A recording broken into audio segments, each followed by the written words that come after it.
मसीह में आप सभी को फिर से एक बार सलाम। आइए जानते हैं कि परमेश्वर ने हमें मूर्ति पूजा करने के लिए मना क्यों किया है।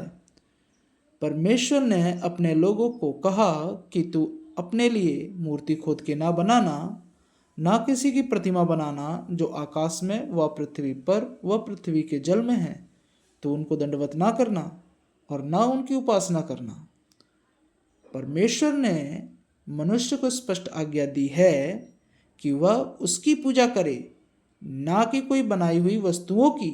फिर भी मनुष्य अक्सर परमेश्वर की आज्ञा को छोड़कर मूर्तियों की पूजा करने लगता है। इसका कारण मनुष्य का स्वभाव, परंपरा और अज्ञान होता है। लकड़ी का क्रूस बनाता है, खजूर की डालियों को क्रूस बनाता है, उनके सामने प्रार्थना करता है।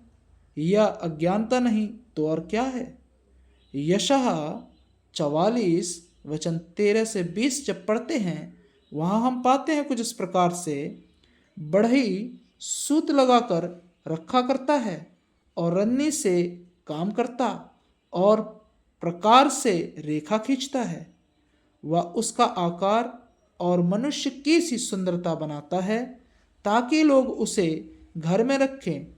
वह वृक्षों को काटता है, फिर चुनता है, चुनी हुई को पास में रखता है और दूसरी से जो बच गई तब वह ईंधन के काम में लगाता है।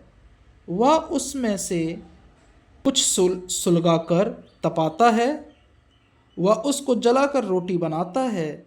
उसी से वह देवता भी बनाकर उसको दंडवत करता है।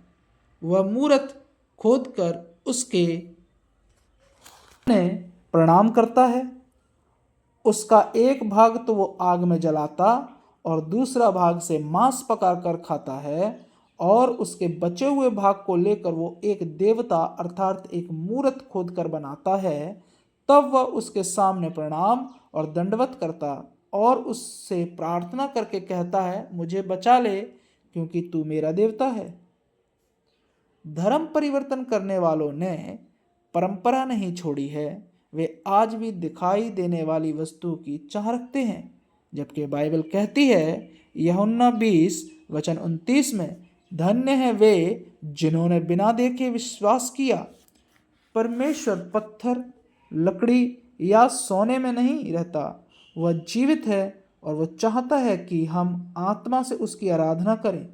यूहन्ना 4 वचन 24, परमेश्वर आत्मा है और अवश्य है कि उसके भजन करने वाले आत्मा और सच्चाई से भजन करें। क्या बाइबल में गुड फ्राइडे बनाने के लिए कहा है? जवाब है नहीं। बाइबल में कहीं भी यह आदेश नहीं दिया गया कि गुड फ्राइडे नाम से कोई विशेष दिन बनाए जाएं। लेकिन बाइबल इस बात पर जोर देती है, प्रभु भोज पहला कुरिन्थियों 11 24 और 25 में हम पाते हैं, जिसमें लिखा है कुछ इस प्रकार से कि मेरी स्मृति के लिए यही किया करो। इसका अर्थ है कि मसीह लोग प्रभु यीशु के बलिदान को प्रभु भोज के द्वारा याद करें, ना कि गुड फ्राइडे के दिन। ईसाई समुदाय के लोग कहीं ना कहीं परंपरा और पुरानी आदत को, जो मूर्ति पूजा की तरह ही है, निभा रहे हैं आज। क्या ईस्टर संडे मनाना जाए? बाइबल में कहीं आदेश नहीं मिला कि हर साल ईस्टर संडे नाम से पर्व मनाया जाए, लेकिन बाइबल इस बात पर जोर देती है कि मसीह लोग हर समय यीशु को पुनरुत्थान की सच्चाई में जीवन जिए। पहला कुरिन्थियों 15 वचन 4, यदि मसीह नहीं जी उठा तो हमारा प्रचार करना और तुम्हारा विश्वास करना व्यर्थ है।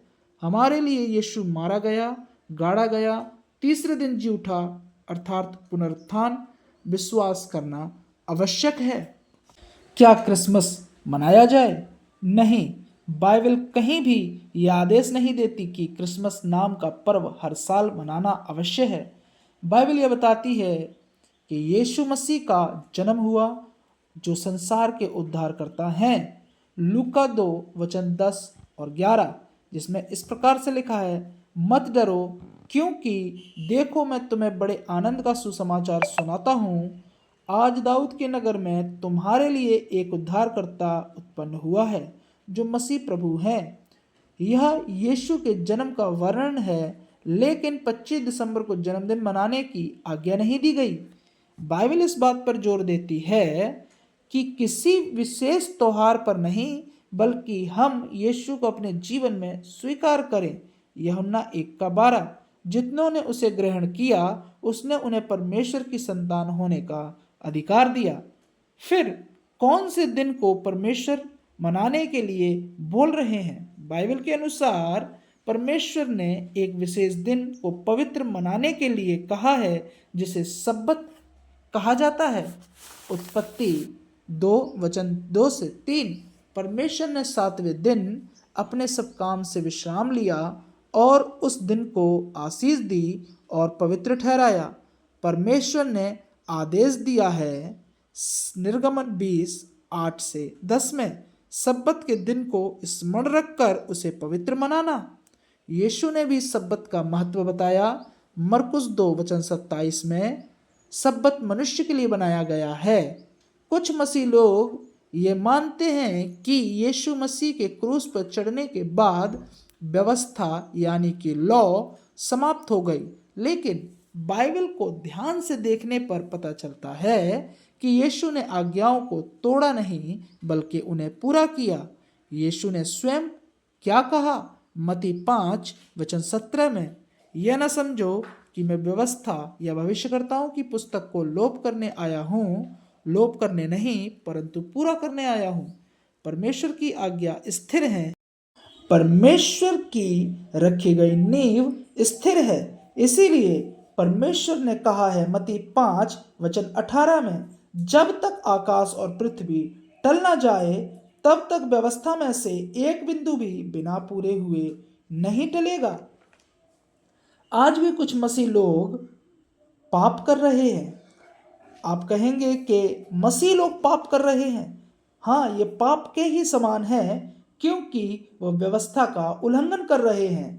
जैसे कि बाइबल कहती है 1 यूहन्ना 3:4, पाप व्यवस्था का उल्लंघन है। यदि व्यवस्था ही ना रहे तो पाप की पहचान भी ना होगी। यीशु ने आज्ञा नहीं तोड़ी, उन्होंने व्यवस्था को पूरा किया और उसका सही अर्थ समझाया। मसीह जीवन का उद्देश्य है कि हम परमेश्वर से प्रेम करें और उसकी आज्ञाओं को मानें, चूंकि प्रभु यीशु मसीह ने भी यही कहा है यूहन्ना 14:15 में, यदि तुम मुझसे प्रेम करते हो तो मेरी आज्ञाओं को मानोगे। आज्ञा वही मानते हैं जिन्होंने धर्म परिवर्तन नहीं, मन परिवर्तन किया हो, और जो मन परिवर्तन करते हैं वे धर्म के काम करते हैं, क्योंकि परमेश्वर का वचन कहता है 1 यूहन्ना 2:29 में, यदि तुम जानते हो कि वह धर्मी है, तो यह भी जानते हो कि जो कोई धर्म का काम करता है वह उससे जन्मा है। आशा की किरण एडवेंटिस्ट का भरोसा है। जो कोई यीशु के प्रकट होने की आशा रखता है, तो वह अपने आप को वैसा ही पवित्र करता है जैसा यीशु पवित्र है। सो परमेश्वर हम सबको अपने पास जिस दिन बुलाना चाहते हैं, जिस दिन के लिए उन्होंने हमें आमंत्रित किया है, क्या मैं और आप, क्या हम परमेश्वर के उस दिन में आकर उसकी महिमा करते हैं? क्योंकि परमेश्वर ने जिस दिन को बुलाया है वो ना तो ईस्टर संडे है, ना ही पंप संडे है, ना ही क्रिसमस है, जबकि वो सब्बत का दिन है। और उस दिन के लिए परमेश्वर मेरे और आपके अपने भवन में आने के लिए निमंत्रित करता है, और इस उम्मीद में रहता है कि मैं और आप उसके साथ सहभागिता करके पवित्र आत्मा से भरकर उसके वचनों का बीज सही रीति से अपने हृदय रूपी पटिया पे गाड़ सकें और दूसरों को भी बता सकें, क्योंकि बाइबल कहती है अंधा अंधे को मार्ग नहीं दिखा सकता। इसलिए पहले हमें अपनी आंखों के लिए प्रभु यीशु मसीह के पास जाना है, क्योंकि परमेश्वर कहता है ढूंढोगे तो पाओगे। जब तक हम परमेश्वर के वचन की सच्चाई को ढूंढेंगे नहीं, हम पा नहीं सकते। इसीलिए मेरे प्रियो, आपसे ये निवेदन है कि परमेश्वर के वचन के खोजी बनो, क्योंकि परमेश्वर ने कहा है पहले तुम मेरे धर्म और राज्य की खोज करो, तब तुम्हारी जरूरत की तमाम वस्तुएं तुम्हें दे दी जाएंगी। सो मैं और आप आज भी कहीं ना कहीं उन परंपराओं के पीछे ही चल रहे हैं।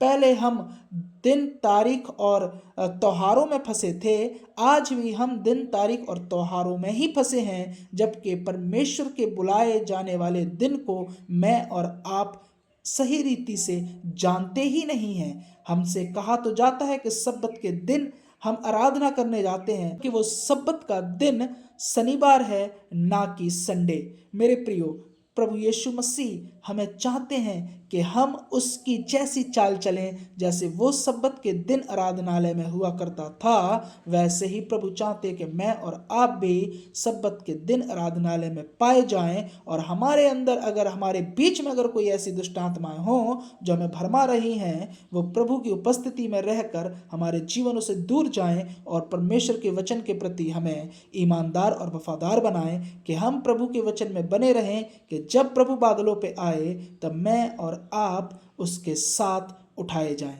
परमेश्वर ने हम सब के लिए अपने लहू के द्वारा मोल खरीदा है, इसलिए हम सब की जिम्मेदारी बनती है कि परमेश्वर का उद्धार का वचन, परमेश्वर को स्मरण रखने की जो आज्ञाएं प्रभु ने हमें दी हैं, उन्हें हम कभी भूल ना जाएं। परमेश्वर आप सबके साथ बना रहे। जय मसीह की।